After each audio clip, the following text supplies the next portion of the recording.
Senhor Engenheiro António Guterres, o senhor envergonha Portugal. Então o senhor, enquanto secretário-geral da ONU, da Organização das Nações Unidas, enviou calorosas felicitações ao presidente do Irão. Ao presidente do Irão, ainda por cima pelo aniversário da Revolução Islâmica de 79, uma revolução ditatorial. E isto realmente parece mentira, mas é uma vergonha que um socialista como o senhor, que deixou Portugal num pântano político, agora tenha a lata de felicitar um regime que nasceu de uma imposição teocrática do Ayatollah Khamenei e que foi uma imposição que foi consolidada com muito sangue, com milhares de prisões e execuções em massa dos seus opositores.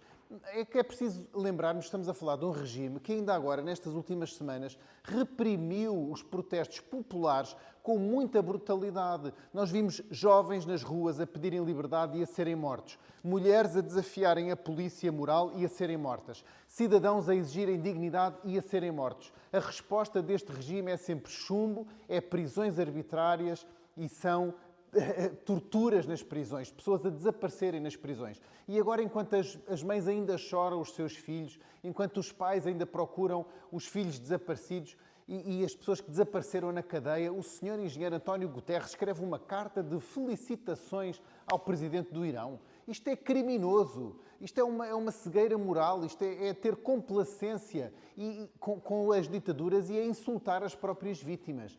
Meus amigos, a Revolução Islâmica não foi nenhum ato romântico de libertação nacional socialista. Isto foi uma ditadura religiosa que esmagou dissidentes, persegue as minorias e transforma o Estado numa máquina enorme de repressão que desde 1979 já executou milhares de pessoas. Até nestes protestos recentes, volto a dizer, voltaram a cair corpos nas ruas de Teherão.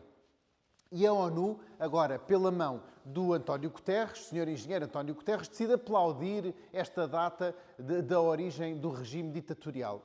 Que vergonha! Isto passa uma mensagem errada ao mundo. Isto não é defender os direitos humanos. Isto não é ter uma diplomacia que valoriza a vida humana. Que teocracia é que mata os seus próprios cidadãos e merece calorosas felicitações da ONU? Eu não consigo compreender. Tal como não consigo compreender que Portugal, sendo uma democracia, consiga ter um cidadão português num alto cargo internacional a branquear uma ditadura que reprime, que tortura, que executa os seus cidadãos. A ONU deveria estar ao lado do povo iraniano que sofre, ao lado pela luta da liberdade e não ao lado dos ayatollahs que oprimem o seu povo. Há momentos em que o silêncio já é grave, mas a felicitação pública de uma data que simboliza morte e repressão ainda é pior. Sr. Engenheiro António Guterres, isto é uma afronta à memória das vítimas iranianas e é uma traição aos princípios que a própria Carta das Nações Unidas proclama. Por isso, eu acho que Portugal não se pode rever nesta complacência do engenheiro António Guterres e a história não o vai absolver de ter fechado os olhos a este permanente sangue derramado.